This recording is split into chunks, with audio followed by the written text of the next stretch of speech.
Warren Services is a 31-year-old family manufacturing business based in Thetford, Norfolk, employing 120 people.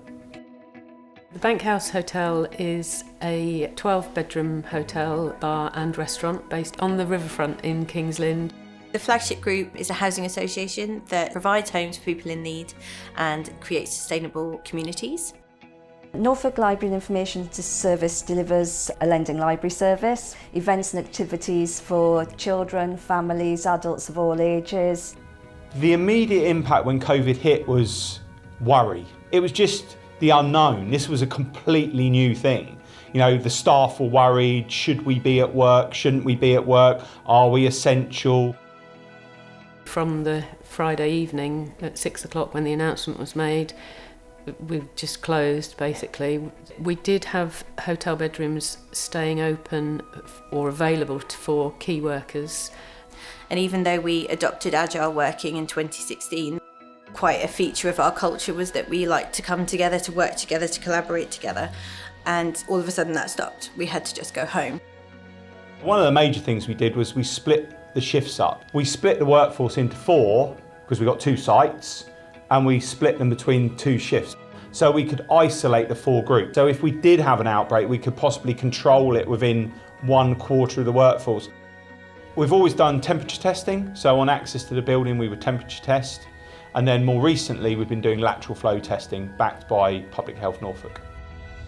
And it looks like this lateral flow testing will continue probably till Christmas. It's more effective than home testing because it's in a more controlled environment, so I think the data is valuable.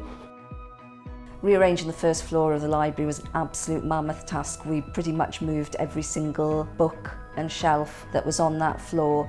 Now there's no space for anybody to sit and browse.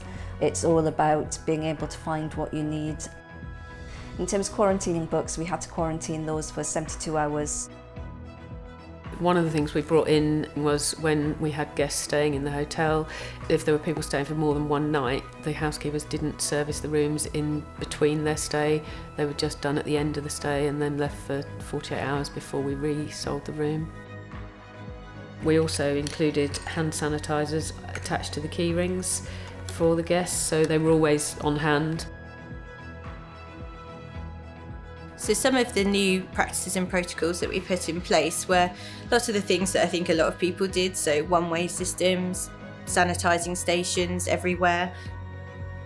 We actually developed our own desk booking app in-house, which enabled us to control how many people we had in the office at any one time.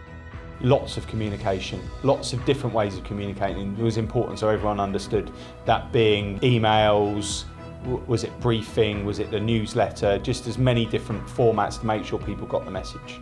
So I think we've learned that with one vision and one goal that we can really come together, that we're resilient, that we can really achieve when we put our minds to it. I think we've learnt from all of this we can change because we've had to change. The key to this is being flexible. That is one of the things that I've learnt. I think the future looks good. There's going to be bumps along the way, but I feel pretty positive.